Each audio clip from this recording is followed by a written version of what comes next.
Olá, aqui é Daniel Falcão e nesse vídeo de hoje nós vamos tratar do seguinte: o que são condutas vedadas, segundo a lei das eleições, para os agentes públicos e quais são as consequências delas nas próximas eleições para os municípios brasileiros?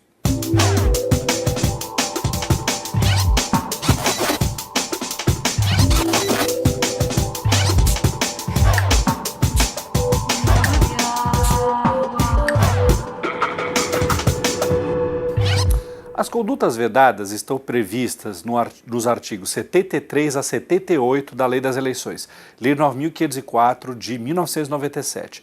Elas são condutas vedadas só para os agentes públicos. Então, particulares não tem a ver com isso. Mas quem são os agentes públicos? Agentes políticos, servidores, comissionados e aqueles particulares que estejam exercendo algum tipo de serviço público. Por exemplo, mesário da Justiça Eleitoral, ou até um responsável por algum tipo de cartório, por exemplo. Essas condutas vedadas foram criadas principalmente em 97, diante da emenda constitucional número 16, que trouxe a possibilidade de reeleição para o período subsequente para presidente da República e vice-presidente da República, governador e vice-governador de estado, prefeito e vice-prefeito. Por quê? Porque queria-se evitar que essas pessoas utilizassem da máquina pública para desequilibrar as eleições. Então, o bem jurídico protegido pela previsão da Lei das Eleições de condutas vedadas aos agentes públicos é proteger a igualdade de chances, a igualdade na concorrência nas eleições brasileiras. Então, quais são algumas das condutas vedadas? Elas são várias, a gente vai tratar aqui só de poucas, porque não temos pouquinho tempo, mas só quais são algumas condutas vedadas e o que isso pode afetar os municípios. Porque lembrem-se, algumas das condutas vedadas, elas só funcionam para aqueles lugares onde há eleição. Vou explicar. Então, como agora em 2018 a eleição é nacional, presidente e vice-presidente da República, federal e estadual, não temos eleição municipal esse ano, só em 2020, algumas dessas condutas vedadas não valem para os municípios, mas outras valem também.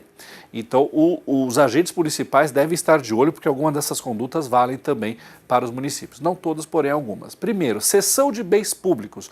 Fora convenções partidárias, não se pode ceder bens públicos para se fazer campanha eleitoral. Nem para fazer comitê, nem para fazer distribuição de santinho, bandeiraço, nada disso. Segundo, aí já é uma questão mais grave. Transferências voluntárias. Se essas transferências não estiverem previstas, transferências de dinheiro, de recursos, não estiverem previstas por convênios ou no orçamento alguns meses antes da eleição, isso pode se configurar conduta vedada e aí gerar inclusive inelegibilidade daqueles responsáveis por isso. Além disso, o agente público tem que se preocupar também com a questão de concurso público, ou seja, pode-se fazer o concurso público, mas se esse concurso público não for homologado até 3 meses antes da eleição, você só pode começar a homologar e depois chamar as pessoas, nomear as pessoas, depois das eleições. Isso é o típico exemplo que só vale na circunscrição.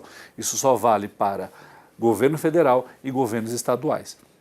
Outra questão é inaugurações. Políticos que estejam concorrendo nas eleições não podem participar de inaugurações nos 3 meses antes da eleição, sob pena de fazer conduta vedada.